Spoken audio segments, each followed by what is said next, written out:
మీరు ముందు ఇట్నుంచి తిప్పి చుట్టేస్తే కట్టు, ఇట్నుంచి తిప్పి చుట్టేసినా కట్టే. ఇప్పుడు నన్ను ఇలా కట్టేయండి అన్నారు అనుకోండి, ఓ తాడు తీసుకొచ్చి ఇలా తిప్పేసినా నన్ను కట్టేసినట్టే, ఇలా తిప్పేసినా నన్ను కట్టేసినట్టే. కట్టినా తాడే. విప్పాలంటే మీరు ఎటు కట్టారో దానికి వ్యతిరేక దిశలో తిప్పేయడమే తాడు. ఇట్నుంచి కట్టారనుకోండి, ఇట్నుంచి తిప్పేస్తే విప్పేశారు. వ్యతిరేక దిశలో తిప్పితే విప్పడం, మీరు కట్టాలనుకున్నది ఏ దిశలో కావాలంటే అటు తిప్పితే కట్టడం. కట్టినా విప్పినా చెయ్యి తిప్పడంలో ఉంది. మీరు ఎటు తిప్పి ఒకలా తిప్పితే కట్టు, ఒకలా తిప్పితే విప్పడం. ఆ తాడు మాత్రం అదే. కట్టుకోవడం విప్పుకోవడం మీ చేతిలో ఉంది. కట్టుకున్నా విప్పుకున్నా మీ ఇష్టం. ఈశ్వరుడు మనస్సుని ఇచ్చేశాడు అంతే, తాడు మీకు ఇచ్చాడు. ఇది ఆశ్రమాన్ని ధన్యం చేసుకోవడం అంటారు. ఎందుకు ఎడుతున్నావు గృహస్థాశ్రమంలోకి? ఆవిడ నువ్వు కలిసి తరించడానికి. నీ చెయ్యి ఆవిడ ఎందుకు పట్టుకుందంటే 24 గంటలు నీకు కావలసిన రుచులతోటి నీకు వండి పెట్టడానికి, నీకు సంతానం కనడానికి, శరీరం జర్జరీభూతం అయిపోయేంత వరకు కూడా కామప్రచోదనంతో బతకడానికి ఇవ్వలేదు ఆవిడ్ని కన్యాదాత. ఆవిడ్ని నీ పక్కన ధర్మపత్నిగా పెట్టుకుని నువ్వు పుణ్యకర్మలు చేసి నీ పుణ్యంలో సగభాగం ఆవిడికిచ్చి ఆవిడ్ని ఉద్ధరిస్తావన్న ఉద్దేశ్యంతో ఆవిడ్ని ఇచ్చాడు.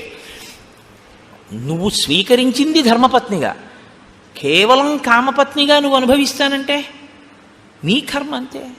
ఎవరు జోక్యం ఏం చేసుకోరు అందులో. కానీ పాడైపోవడం అనేది మాత్రం జరిగిపోతుంటుందంతే. కాలం ఆగదు కదండి, వెళ్ళిపోతుంది కాలం.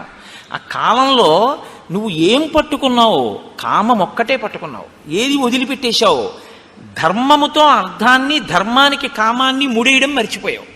కామము ధర్మబద్ధమే కావచ్చు, భార్యతోనే ఉన్నావు, కానీ కాలమంతా దానికే ఉపయోగించావు. ఇప్పుడు మరి మిగిలినవి ఏమైపోయాయి? పురుషార్థాలు. మరి ధర్మం ఏది, అర్థం ఏది? అప్పుడు ఇంకా మరి ఒక పురుషార్థంతోనే పట్టు కూర్చుంటే జీవితం ఏది? మితిమీరిన వ్యామోహమైంది తప్ప అది పురుషార్థ సమన్వయం ఎలా అయింది? పాడవుతున్నట్ట, సన్మార్గంలో ఉన్నట్ట. అందుకనన్నారు మహర్షి, సత్పురుషుల మార్గమును విడిచిపెట్టాడు అన్నారు. అంటే పురుషార్థములను సమన్వయం చేసుకోవడం రాలేదు. రాజ్యాన్ని వదిలిపెట్టి కేవలం భార్య యందు మనసు పెట్టుకున్నాడు. ఇంకొక ఆయన మహాపురుషుడు, ఆయనేం చూస్తున్నారు? ఆయనకి ఆయన తిరిగారు ఈయనతో పాటే, హనుమ. ఆయన అప్పుడు ఆయనకి ఒకటే, ఇప్పుడు ఆయనకి ఒకటే. ఇప్పుడు ఆయన ఏం ఆలోచిస్తున్నారు? మహానుభావుడు రామచంద్రమూర్తికి మాట ఇచ్చాడే, ఆయన అలా అరణ్యంలో కూర్చుని ఉన్నారే, మన గుహలో కూర్చున్నారే. మరి శరత్కాలం వచ్చేసింది, ఈయనేమో చెయ్యవలసిన ప్రణాళికారచన చెయ్యట్లేదు. ఇంతకీ ఎక్కడ బయలుదేరాను?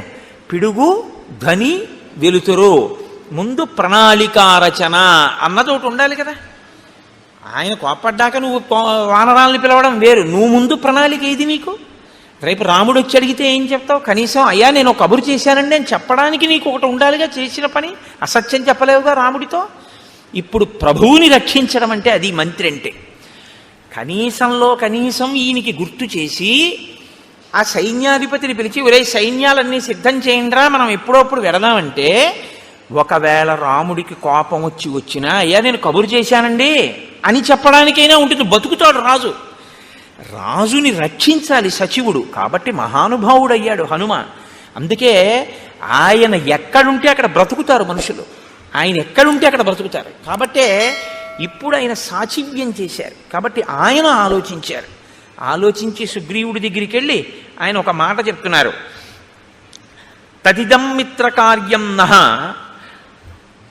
కాలాతీతం అరిందమ తదిదం క్రియతాం రాఘవస్వైత వైదేహ్యా పరిమార్గణం తదిదం వీర కార్యంతే కాలాతీతమరిందమ. నీవు మిత్రకార్యమును చెయ్యవలసినటువంటి అవసరం ఉంది. నీకు మిత్రులు ఉపకారం చేశారు, తిరిగి నువ్వు ప్రత్యుపకారం చెయ్యాలి. ప్రత్యుపకారం చెయ్యడం అనేటటువంటిది నీ మనసులో అవకాశం సావకాశం అని అనిపించినప్పుడు చేయడం కాదు. ఏ కాలంలో చెయ్యాలో ఆ కాలంలో చెయ్యాలి.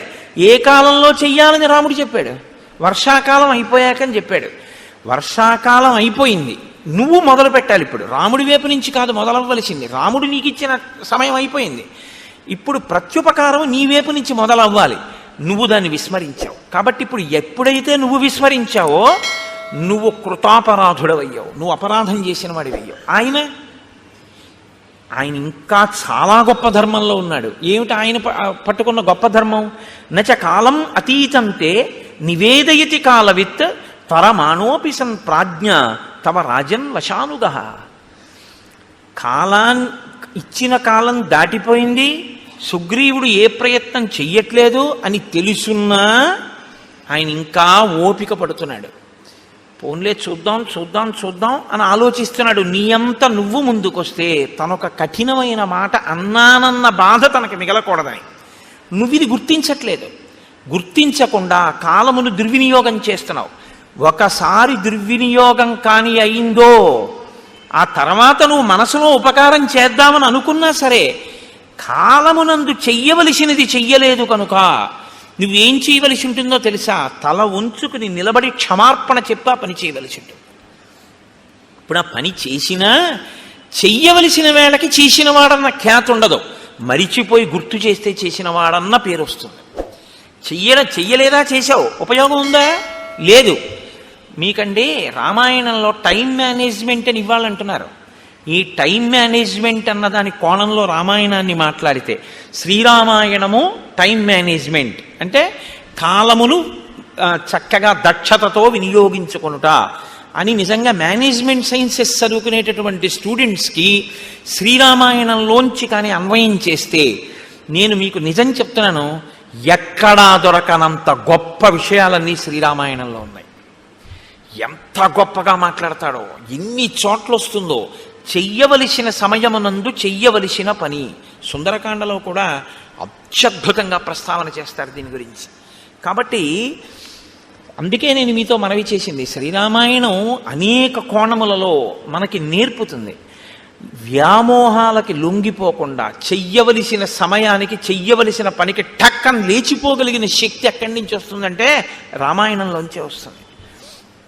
కాబట్టి నచ కాలం అతీతంతే నివేదయతి కాలవిత్ తరమాణోపి సన్ ప్రాజ్ఞ తవ రాజన్ వశానుగ అని అకర్తురపి కార్యస్య భవాన్ కర్తా హరీశ్వర కిం పునః ప్రతికర్తుస్తే రాజ్యేన చ వధేన చ. రాజా, నువ్వు ప్రత్యుపకారం చేసేటటువంటి స్వభావం లేనివాడివని నేను అంటలేదు, నువ్వు అటువంటి వాడివని నేను అన్నాను. ఎందుకంటే ప్రత్యుపకారం చెయ్యడం కాదు, నీకున్నటువంటి లక్షణం ఏమిటో తెలుసా? అసలు ఉపకారం చెయ్యని వాడికి ఉపకారం చేస్తావు. అంత మంచివాడివి, చాలా మంచివాడివి, అందులో ఇంక సందేహమేం లేదు. భవాన్ కర్తా హరీశ్వర, ఓ వానరరాజా, నువ్వు అటువంటి ఉపకార బుద్ధి కలిగిన వాడివి. కానీ కిం పునః ప్రతికర్తుస్తే రాజ్యేనచ వధేనచ, రెండు గొప్ప కార్యములు నీకు చేశాడు రాముడు. ఒకటి రాజ్యం ఇచ్చాడు, రెండు రాజ్యం ఇవ్వడం కాదు, ఎవరు బతికుండగా నీకు అసలు రాజ్యము ప్రాణము భార్య ఈ మూడు సంశయాత్మకమో అటువంటి వాణ్ణి తన ప్రాణాలు పణంగా పెట్టి చంపాడు. వాలి ఇలా చూశాడు అనుకోండి, ఆయన వేగానికి హద్దు ఉందంటే ఇంకా అంటే రాముడు నిగ్రహించలేడా అన్నది పక్కన పెట్టండి, చాలా పెద్ద ప్రమాదకరమైన పరిస్థితి వచ్చేస్తుందా, వచ్చేదా? కాబట్టి తన ప్రాణములను పణంగా పెట్టి వాలిని వధించాడు. నువ్వేం చేస్తున్నావు? చెయ్యవలసిన సమయానికి చెయ్యవలసినటువంటి పని చెయ్యాలి. ఏమండి, నేను ప్రత్యుపకారం చెయ్యని వాడిని కాను, ఎవరో నాకు ఉపకారం చెయ్యని వాళ్ళకు కూడా వాళ్ళకి చేశాను, వీళ్ళకి చేశాను, వాళ్ళకి చేశానంటే నువ్వు నోరు ముయ్యవయ్యా. నీ ఈ రాజ్యం అసలు చేయడానికి ఎవడిచ్చాడు?